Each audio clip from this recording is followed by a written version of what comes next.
tym materiale całkowicie rozwiążemy dylemat koguta w stadzie. Czy jest potrzebny, po co i jakie są skutki uboczne nieposiadania go. O tym wszystkim w dzisiejszym filmie. Na sam koniec zostawiłem niezwykle ciekawą rzecz, która ostatecznie powinna rozstrzygnąć znaczenie koguta w kurniku. Zapraszam.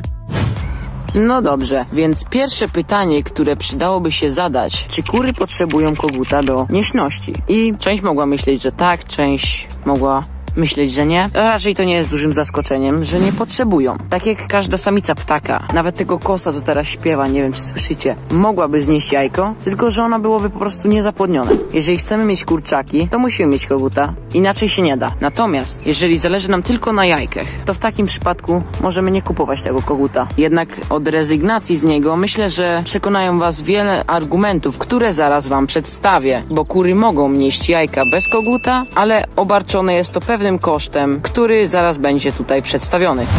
No, pierwszym argumentem, czemu warto było zatrzymać sobie koguta jednak, to pełni on funkcję po prostu żandarma stada. On broni kurki, przy nim czują się one bezpiecznie, bo gdy nie ma koguta, to tą właśnie rolę przejmuje pewna kura, najsilniejszy osobnik. I warto powiedzieć, że żadna kura nie sprosta wyzwaniu tak dobrze jak kogut. On jest do tego przystosowany, bo na przykład kura nie obroni tak dobrze stada jak kogut. Jest on w stanie to zrobić. Oczywiście nie przed każdym drapieżnikiem. Tutaj wzorujemy się na przykładzie Bolesława, tak ma na imię kogut. A moi drodzy, o przykładzie waleczności koguta idealnie pokażę wam pewien przykład, który wam zaraz zamieszczę. To nagranie przedstawia pewien kurnik, gdzie widocznie jest wyraźnie zaniepokojony kogut. Staje on blisko kury, jakby czekał na zagrożenie. Po chwili na ogrodzeniu pojawia się ptak drapieżny, najprawdopodobniej jastrząb. Atakuje on białą kurę, która bezsilnie próbuje wydostać się ze szponów. Wtedy interweniuje samiec. Po chwili walki drapieżnik puszcza kurę, a kogut blokuje go na ziemi. Jak widzimy, udało mu się uciec. Kogut wypełni swoją powinność. Gdyby nie on, wszyscy widzielibyśmy bezsilną kurę, która bez pomocy nie miałaby szans ostatecznie wygrać walki. Mam nadzieję, że nie myśleliście, że to była tylko jedna zaleta posiadania koguta, ponieważ jest jeszcze naprawdę sporo ich. Kogut ustanawia hierarchię w kurniku. To zapobiega dominacji pewnej kury. Mam nadzieję, że Bolesław spełnia tą rolę. Kury, kiedy same ustalają dominację, mogą się dziobać. Natomiast kiedy jest kogut, on powinien nad tym sprawować zadanie.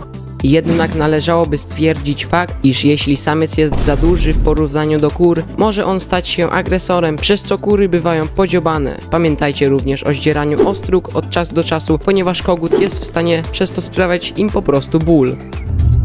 No i kolejnymi ciekawostkami i zaletami o kogucie to jestem takim dżentelmenem, bo kiedy znajdzie jedzenie, zawsze woła kurki. Oczywiście od pewnego to roku życia, bo nie od wyklucia. U mnie też na przykład ostatni wychodzi z kurnika, czeka na wszystkie kurki zazwyczaj. Wiadomo, jak jakaś tam nie chce wyjść, to wychodzi już ostatni, ale zawsze czeka, aż kury najpierw zjedzą. Zawsze on znajduje to jedzonko i wydaje taki charakterystyczny głos.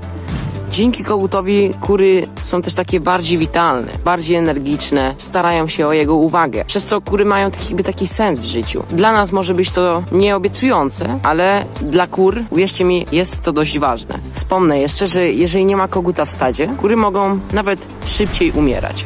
No słuchajcie, wchodzę sobie tak do kurnika, patrzę, a tu kniazia znosi jajko. Nie boi się, siedzi zaciekle, więc dajmy jej spokój, pokażemy jeszcze tak bliżej.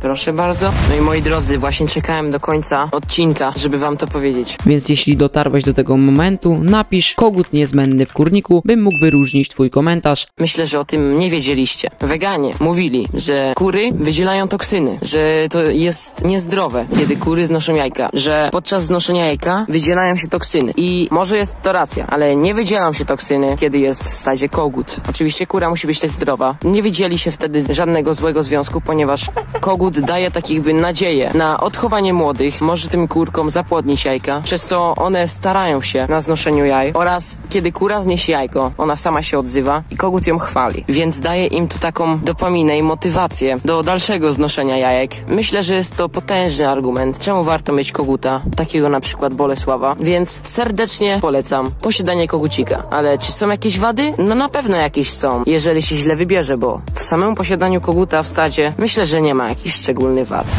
Doprowadzając Twoją wiedzę do perfekcji po tym filmie, warto wspomnieć, że odpowiednia ilość kur na jednego koguta wynosi od 7 do 10. Pamiętaj również o tym, że jeśli chcesz mieć kwokę, to dla bezpieczeństwa nie powinieneś jej i piskląt trzymać razem z samcem, dlatego że często bywa on agresywny lub mógłby dziobać pisklęta. Na koniec chciałbym Cię poprosić o łapkę w górę oraz subskrypcję z dzwoneczkiem, by być na bieżąco z materiałami. Ja zostawiam dla Ciebie inne ciekawe filmy i do widzenia. Trzymaj się!